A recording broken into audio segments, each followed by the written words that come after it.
Hey guys, how you doing? This is Tony Tone, the chess salsero. Guys, today I want to talk about something very, very important. I want to talk about how to open a chess game, how to start a chess game, what are the principles inherent in the beginning of a chess game, a little opening theory. A lot of people, they just play, right? They just play, they move pieces, but they don't understand what they're doing or why.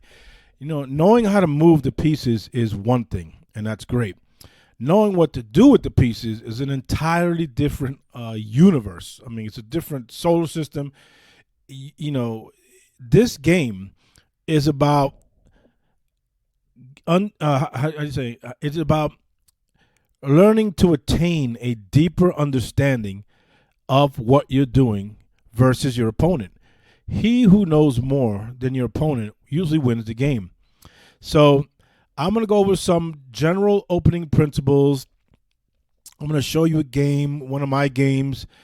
This might be a very lengthy video because this is very, very important. You can't just start a game, black or white, doesn't matter, and just start moving pieces and don't know what the hell you're doing, why this is on this square, what's happening. Because when you play against somebody who does know how to open game, who does understand opening principles, chess principles in general, they're going to exploit your ignorance. They're going to exploit what you don't know.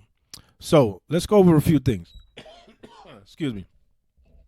All right, first of all, I talked in the video, I made a video about the chessboard, the actual chessboard, the geometry of the chessboard, the diagonals, the files, the ranks, which is, the columns and the rows, and real estate, space on the chessboard. I want people to understand this. And when you're playing a game of chess, he who controls more space than the other has a higher probability of winning the chess game. There are no guaranteed wins in chess at all. But man, if you could make small incremental advantages throughout the game and they start piling up more than your opponent, that usually secures a win. If you know how to mate, if you have, good technique. But it all starts with understanding the space on the board and principles in chess. Excuse me. So let's go over a few things. I'm going to mark these 4 squares here. The center of a chessboard, the middle of a chessboard, which is D4, D5, E4, E5. These 4 squares are the most important piece of space and property and real estate on the entire battlefield. Why? Why is that so? If you watch any chess game, and there are exceptions, but the majority of chess games, not only just mine, but so many different players, grandmasters, international masters, what do they usually do? They always fight. What are they fighting for? They're fighting for central control. Center control. Why? Because everything typically runs through the center of the board, the middle of the battlefield. That's why you have a central command center, in the military. If you can block off certain key real estate on a chessboard, mainly the middle, they have to go around to get to you. And if you control those squares, those spaces, or even the 2 central files right here, even the ranks, I mean, any of these, boy, your odds of winning go up exponentially. I cannot stress that enough.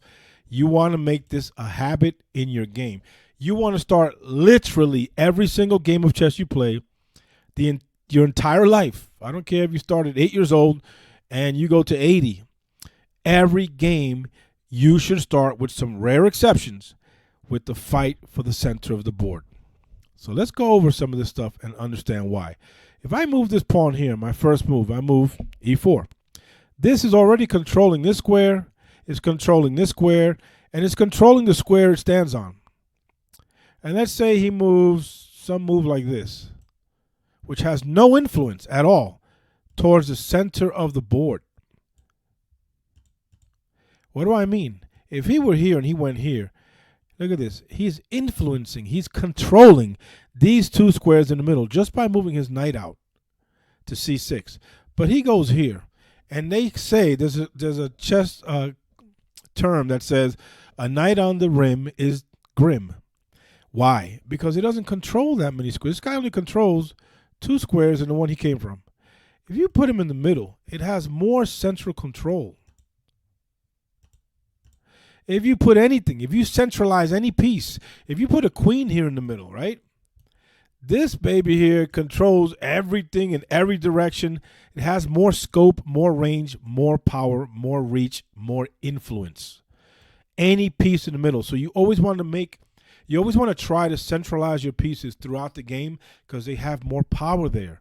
You're putting them on optimal squares that accentuate their power. Whatever, whether it's the bishop, the knight, the rook, the queen, you want them to have more spatial control than your opponent. You're taking away space from them. You ever play the game Risk? I played the game Risk decades ago. Basically, it's about world domination and who controls more land, more geography, more continents, more countries. Think of that, it's all about war. Chess is the same way.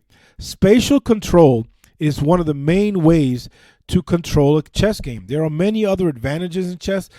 A spatial advantage is one of the biggest. To me, it's like one of the top 3. So let's say he moves here.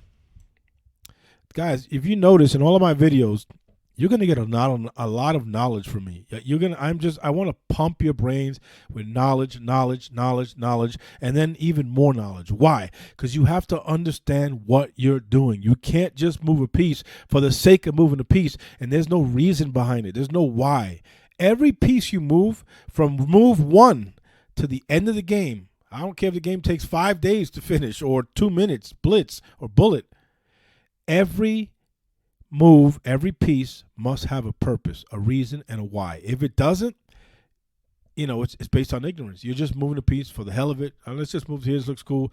No, every piece has to have a purpose, or don't move the piece until you understand why. So he moves here. I'm going to move here. I want you to see this here, guys. Boom. Look at this.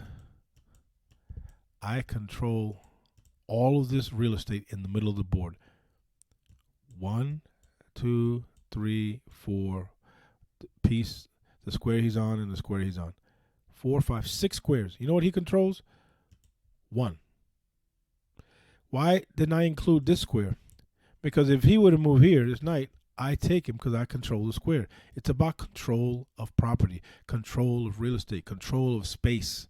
That's basically what real estate is about anyway, right? You got these people in real estate who they buy up real estate like crazy. So they own the land, the property, and it's theirs. They can do what they want with it. Well, think of that in the game of chess. So he moved here. Let's say now he moves here. Now, what if I were to go like this? Boom. I control this, all of this. What black has to do here, or white, is when you see your opponent is trying to control the middle of the board, the center of the board, you must immediately fight for him or her not to control it. You cannot seize control to somebody else, because then you're going to pay for that mistake later on in the future. Everything I'm saying, guys, this is why I love chess. It's not just a game. It's profound. Everything I literally am naming applies to life. It's just unbelievable. So let's say he moves here. Now, this bishop is actually influencing some control through the center. This is actually good. This is bad. Why? Because, even though I can't capture this right now because the queen defends it, doesn't matter. I want to impose some sort of influence to stop him from trying to control every damn thing in the middle, every square, every file, every rank. You cannot allow that, or you're going to pay for that later on in the game down the line, in the middle game or in the end game. So let's go back. I want to show you how you counter this. White goes, I play e4. Look what black usually does. He plays, boom, e5. Why is he doing that? Now he controls his own square in the middle. He controls this square and this square. He's not ceding control to the white pawn or the white army. He's saying, okay, you want to control shit? I'm controlling stuff.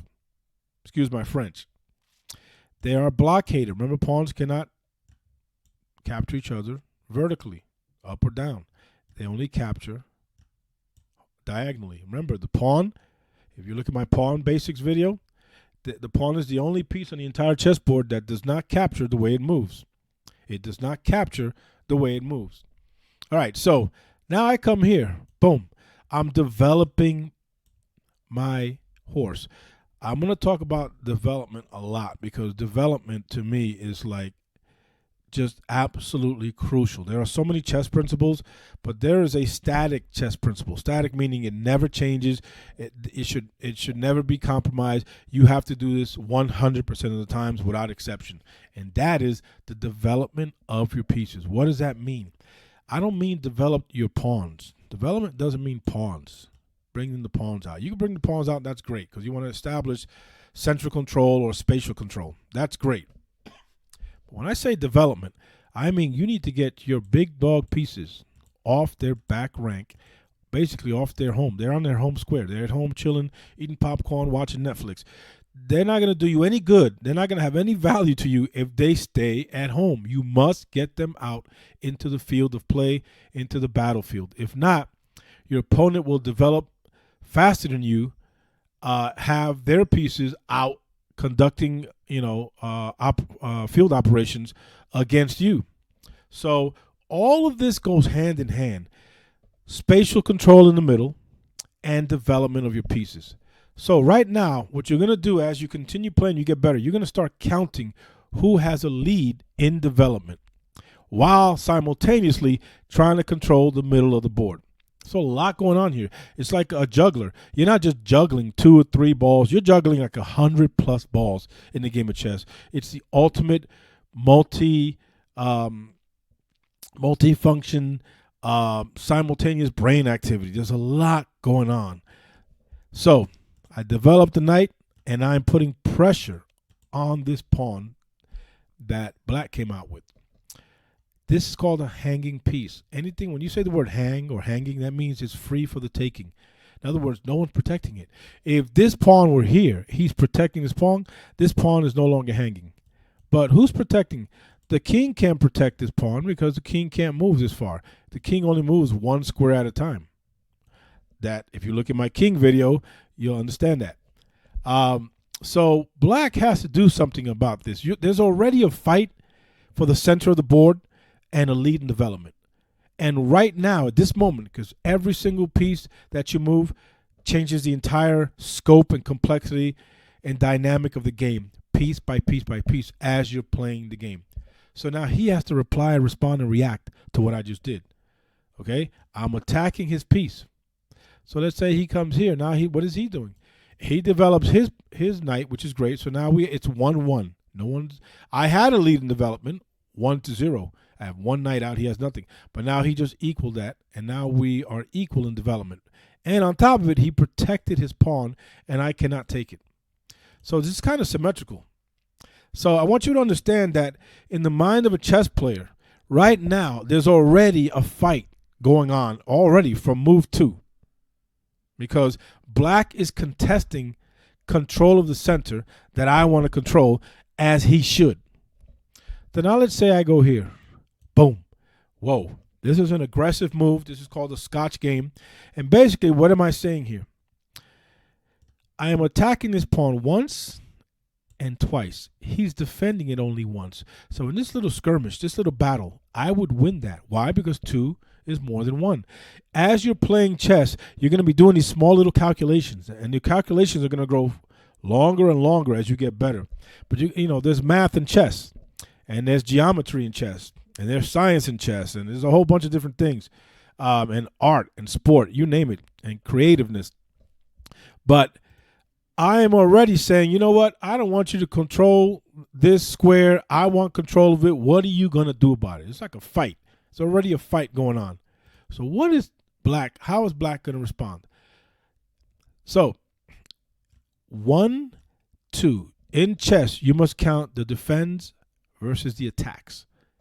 All the time. Defends versus the attacks.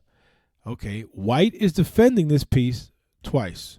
Black is attacking this piece twice. So in this scenario, the person who is even, if it's equal, 2-2, and that person attacks, when it's equal, he loses that battle. In other words, it's going to get a little tricky, a little complex. In other words, watch. It's my turn. I don't want white. Black doesn't want white to move up, and now I have to move out of the way, and I get a free pawn. And look at this central control. It's absolutely ridiculous.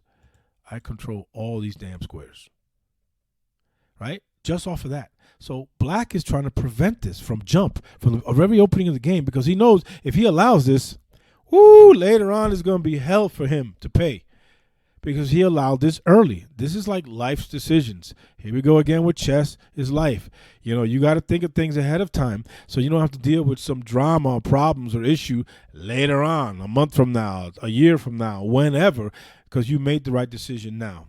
And that takes time, seasoning, and experience, just like chess. So let's go back. He sees the future, that's bad for him. So he cannot allow this. The problem, right here. The problem is, where was the pawn? I just lost his pawn. Sorry. Right. The problem is, if he attacks 1, 2, and is defended twice, he loses that battle. Let's go through this little line. I take the pawn. Black takes the white pawn. The white knight takes the black pawn. The black knight takes the white pawn, the white knight, and now the queen takes. And look at the end result here. I control the middle again. I mean, it's just ridiculous. It's all mine. On top of that, I still have one piece developed, the queen, and he has none. They're all sitting at home, chilling, eating popcorn, Netflix, and chill. Right? So he has to go, in his mind, he has to calculate these lines. Which line is best for him? Which will yield an advantage and which will not yield an advantage. So let's go back. He's right here. The queen is here. The pawn is here. And my pawn is right here. What does he do? What in the world does he do? So watch this. Oh, forgot. Let me get the knight back here. Boom. What if he were to go like this? Boom. There's so many lines in chess. It's so deep. It's almost incalculable sometimes. There's so many things you have to think about. You're juggling 100 plus, bowling balls or whatever. We already call those bowling pins. There's a lot. If he would have moved that pawn right here to d5, he's now attacking this pawn. So let's say I do take here, and he takes me. Now he's attacking my knight, and now two queens are facing each other. So this almost seems better than the other options, because now white doesn't have that massive control it would have had he chosen the other lines. These are things you're going to learn to calculate from the very beginning of a game, and the more you learn to calculate, it allows you to get a deeper insight and see a little further in the future through these calculations than your opponent, which is the point, right? You want to outthink your opponent. You want to outclass your opponent. You want to beat him down. Chess, it's brutal. It's war. War is brutal. There's a great chess quote. There's a million quotes, and I have so many different favorites. My favorite chess player of all time is Bobby Fischer, and I'm going to do a whole video just on Bobby Fischer, which he's just incredible in his time. But he stated, and I quote, "Chess is war all over the board, and the object is to crush the opponent's mind." Now, that might sound scary or brutal, but who cares? That is the point of war. You're trying to crush your opponent in any way possible. War is ugly. War is ugly. It will always be ugly in any scenario. But if you happen to be in that war, you need and want to desire to crush your opponent. And in chess, it's nothing physical. It's all mental. So you want to crush their minds. This is how you have to think. You got to be ruthless, because if you're not ruthless and you're trying to have fun, having fun is one thing, but if you keep losing over and over and over and over, how much fun is it to continue losing? You want to be competitive. It's a competitive game. It's a war, and you want to fight to destroy your opponent in any way possible. So let's rewind this. So let's go back here. Let's bring this pawn. I believe it was like Sorry, it was right here. Right. So we're back in this position. You notice every piece that I move or that my opponent moves has a purpose, has a reason, and it changes the entire dynamic of the whole game. The whole scope of the game changes literally from one move to the other. You know, if let's say he doesn't do anything, and let's say he defends his pawn here, right? This is another line.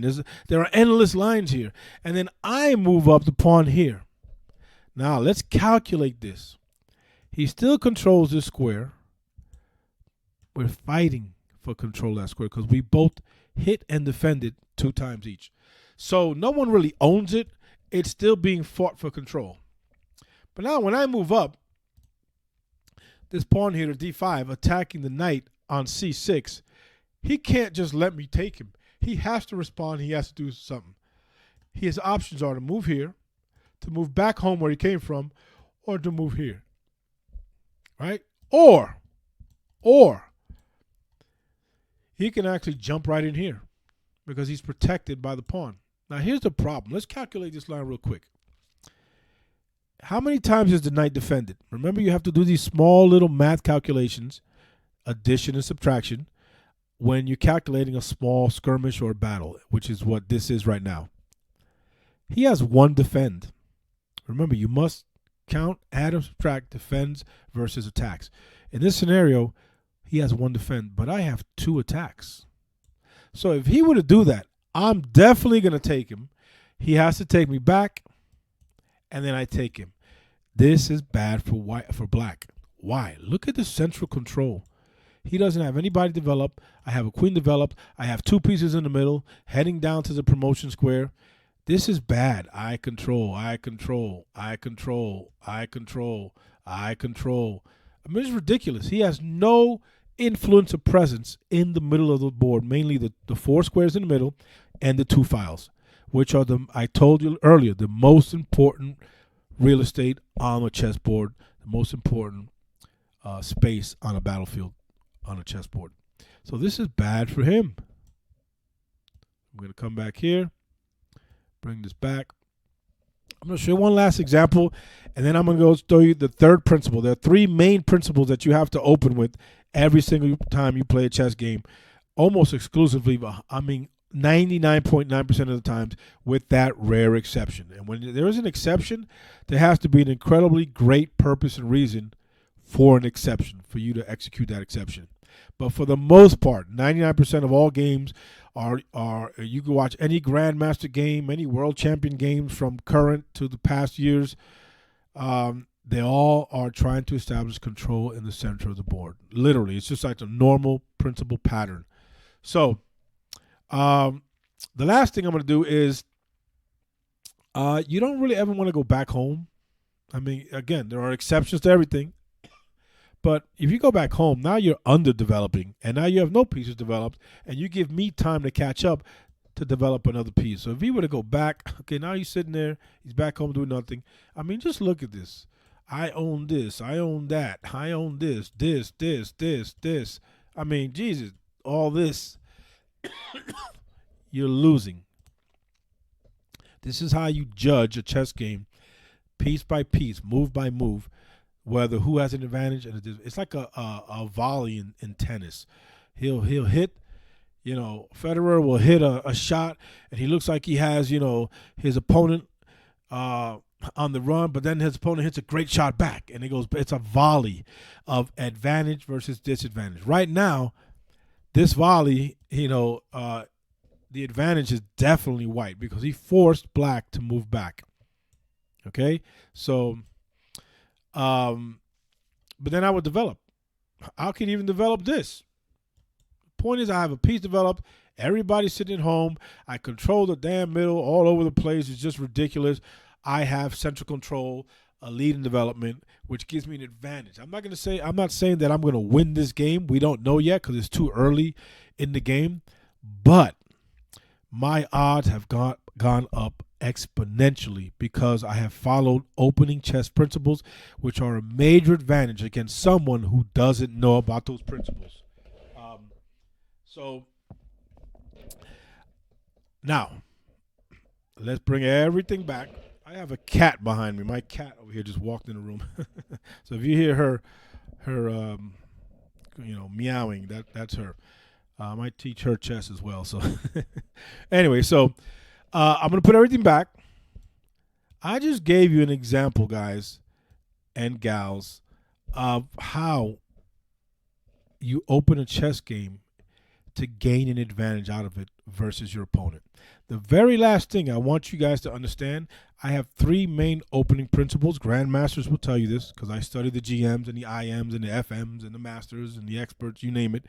I study a lot to gain so much understanding and insight to this game because it is absolutely crucial that you do so. To not do that would mean you don't really care about the game, you don't care about losing, you just want to move pieces and have fun, and you're going to lose every single time forever and a day. I can't think like that. I don't want to lose 100% of the time. But I like to win some games, you know. Anyway, so it just makes you smarter, more knowledgeable. So my first opening principle is try to gain control of the center, black or white. The second opening principle, try to develop your pieces faster before your opponent. Right now, black has a lead in development. It's 2-1, but I'm going to bring this baby out. This is called the 4 Knights opening, right?